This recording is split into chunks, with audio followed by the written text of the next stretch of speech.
Dzień dobry kochani, witam Was w najnowszym odcinku Natalia Penar z Mody Wzięte, a dziś jak kupować marynarki mądrze, jakościowo, na co zwracać uwagę.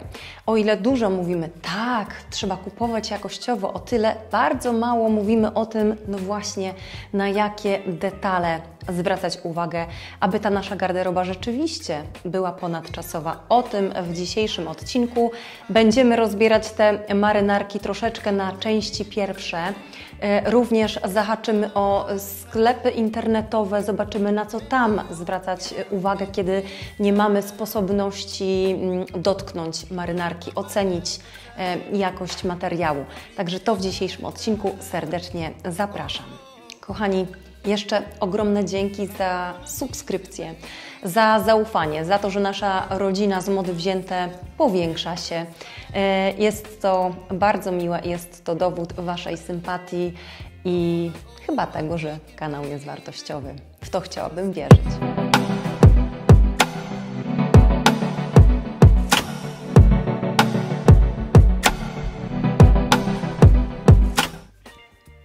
Zanim jednak przejdziemy do marynarek, chcę powiedzieć o tym, co działo się w ostatnim czasie i o tym, że coraz częściej korzystacie z moich usług i z mojej pomocy wizerunkowej, z czego jestem przeogromnie dumna i bardzo się cieszę. To też dowód na to, że darzycie mnie zaufaniem i powierzacie swoje szafy. W związku z tym nieśmiało, ale chcę powiedzieć, że jest możliwość współpracy ze mną online podczas szafy online, czyli audytu szafy online oraz zakupów online. No i ostatnio, słuchajcie, zgłosiła się do mnie Joasia, którą bardzo ciepło pozdrawiam, właśnie z zapytaniem o przegląd szafy online, więc stworzyłyśmy taki audyt, podczas którego powstało, słuchajcie, aż 50 stylizacji z tych starych, ale już nowych ubrań.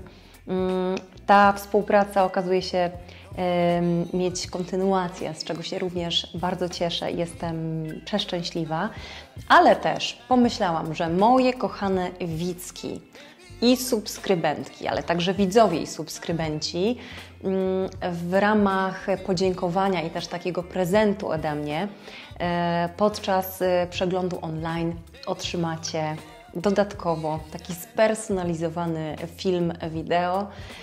Tutaj z Asią było około 15 minut.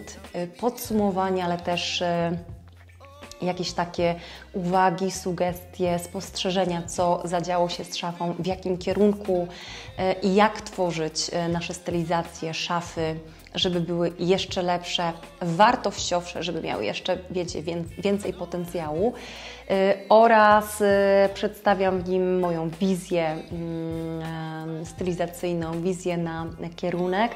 Także myślę, że bardzo personalna współpraca. Informuję, że jest taka możliwość i cieszę, że mogę dla Was też działać.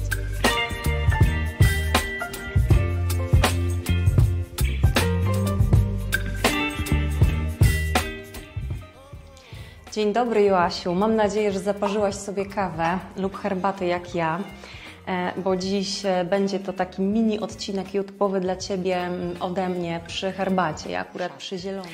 Ale już zapraszam do odcinka, bo będzie o marynarkach. Słuchajcie, moja kolekcja marynarek w szafie to z reguły kolekcja marynarek męskich i na nich troszeczkę będę bazować. Teraz rozbierzemy marynarkę na czynniki pierwsze i przyjrzymy się poszczególnym elementom marynarki, ponieważ myślę, że to pomoże Wam, no właśnie, sprawdzać w sklepie, robić test na własnej wiedzy i doświadczeniu. Kochani, poszczególne elementy marynarki. Zaczniemy od kozerki. Jak myślisz, gdzie w tej marynarce znajduje się kozerka?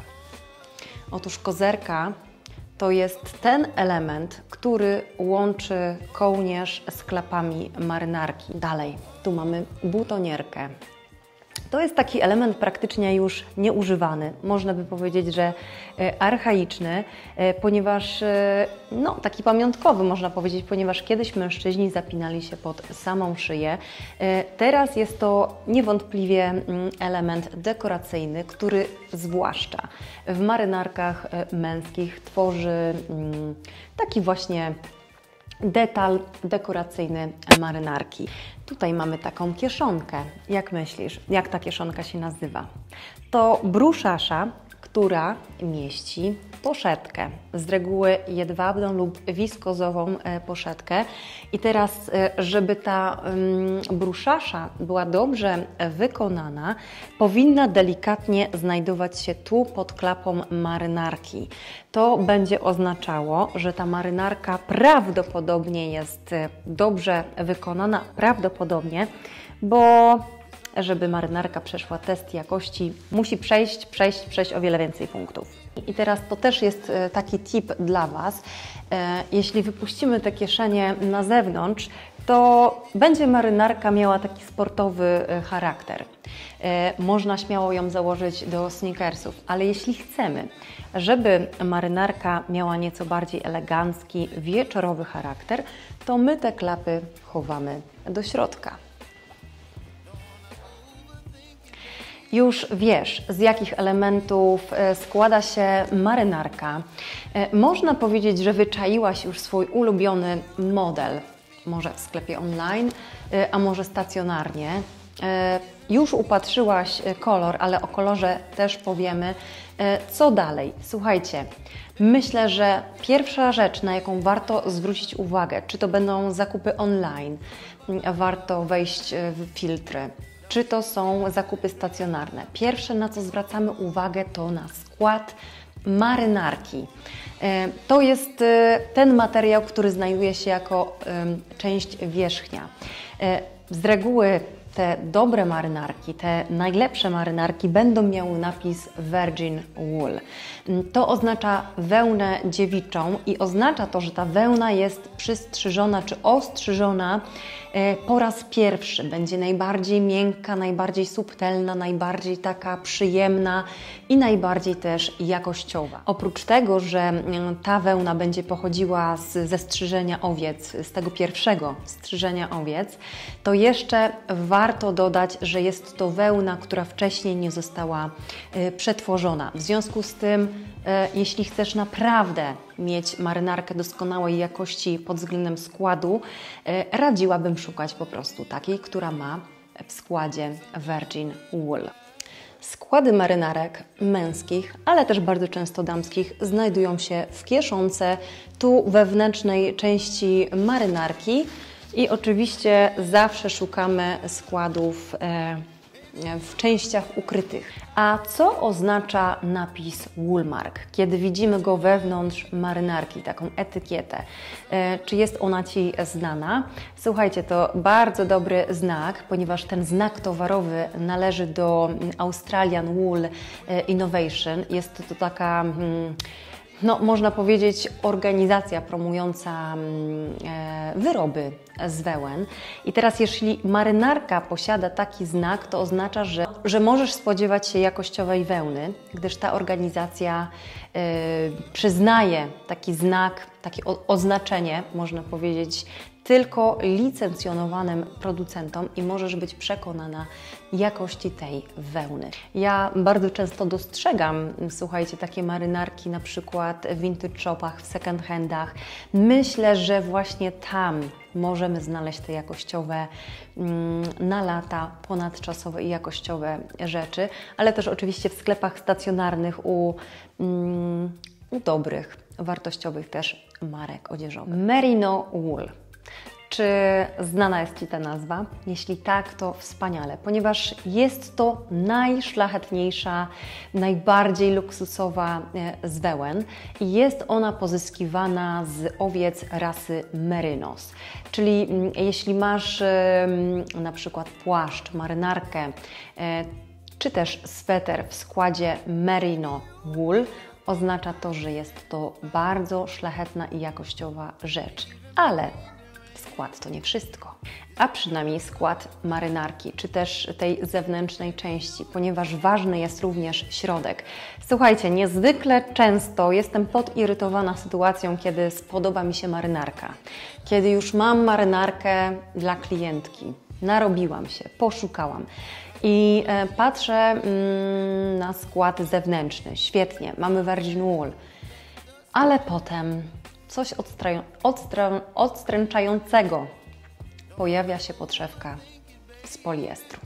I to psuje cały efekt, ponieważ oczywistym jest, że nie mogę zaproponować tej marynarki już mojej klientce, również takiej bym nie zakupiła, ponieważ to, co ważne jest, to, co jest przy ciele, najbliżej ciała.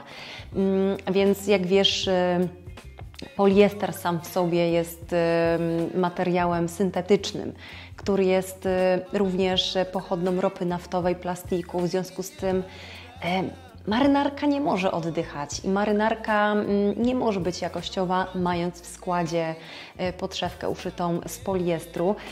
Myślę, że taką dobrą podszewką, na którą warto zwrócić uwagę, to jest podszewka na przykład wiskozowa. A jeśli chcemy pójść o piętro wyżej i level wyżej, to jest podszewka z jedwabiu.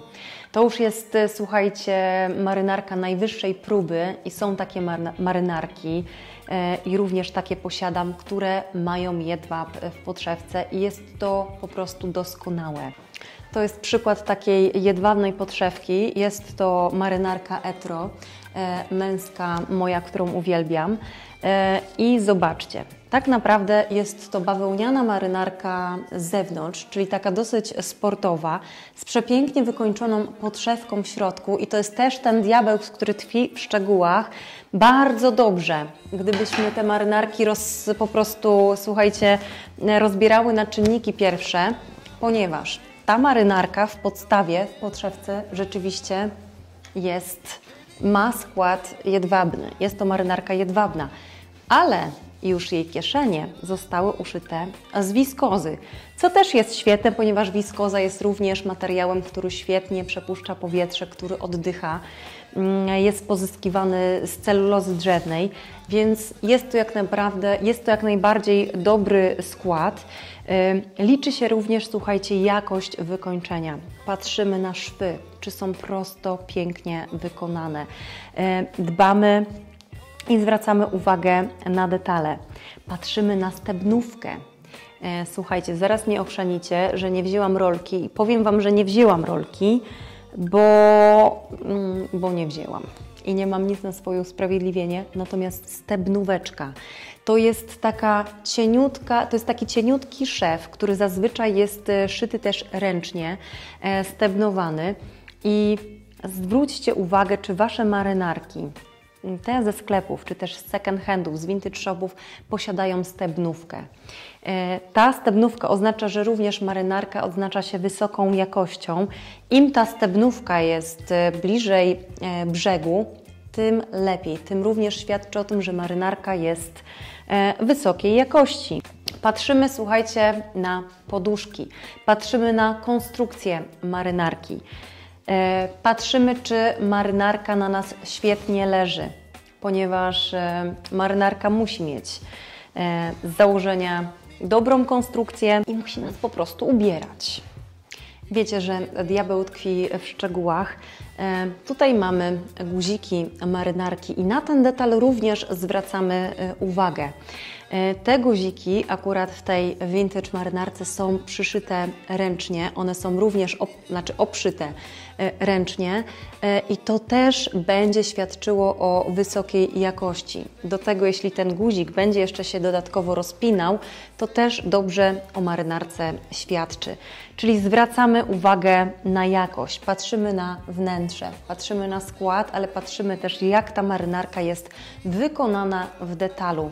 Co do niteczki. Mamy też takie marynarki, które z założenia są letnie albo są lżejsze i nie mają wszytych podszewek w środku. To też jest fajnie, bo taka marynarka będzie świadczyła o tym, że po prostu będzie nam w niej lekko, przyjemnie, przewiewnie i ona zapewni nam absolutny komfort podczas funkcjonowania, ale znowu zaglądamy do środka i zwracamy uwagę na detal.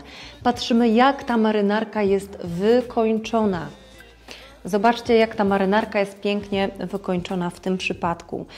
Oprócz tego, że ma przepięknie wykończoną taśmę, tutaj jest jeszcze coś, o czym warto powiedzieć, to jest ten zapas, który znajduje się z tyłu marynarki i który powoduje, że w każdym momencie, kiedy po prostu nasz rozmiar się zmieni, będziemy mogły tą marynarkę poszerzyć. Czyli patrzcie, zwracajcie uwagę na ten zapas. Ja tutaj pozwolę sobie sprawdzić skład i jest to po prostu, tak, jest to 100% wełna i podszewka 100% wiskoza, a marka chyba już nie istnieje, muszę Wam powiedzieć. Także to jest taki egzemplarz mój unikat i też bardzo, bardzo lubię jej kolor i wykonanie.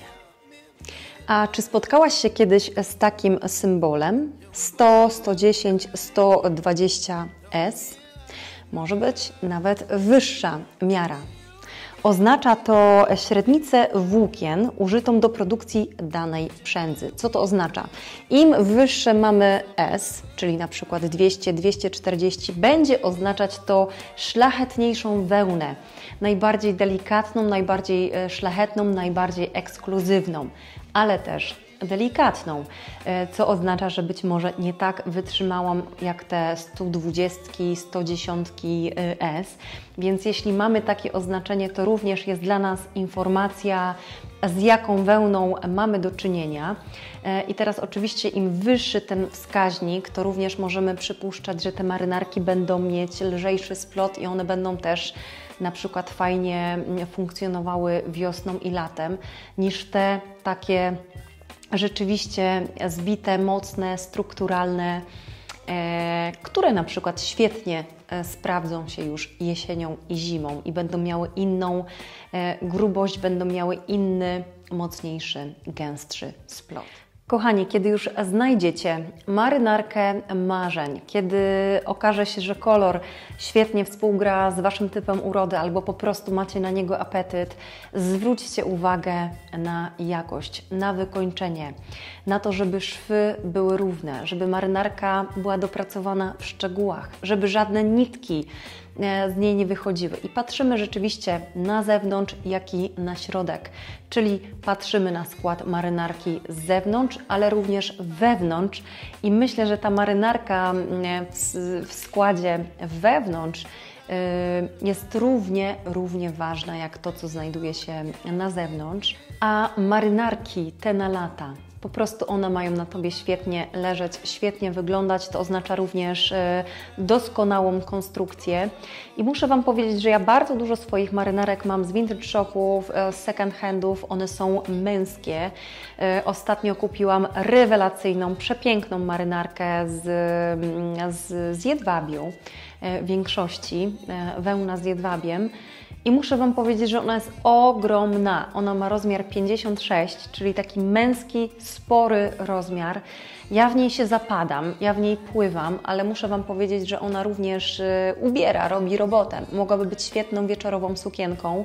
Ja w niej akurat wystąpiłam na wernisażu w Berlinie.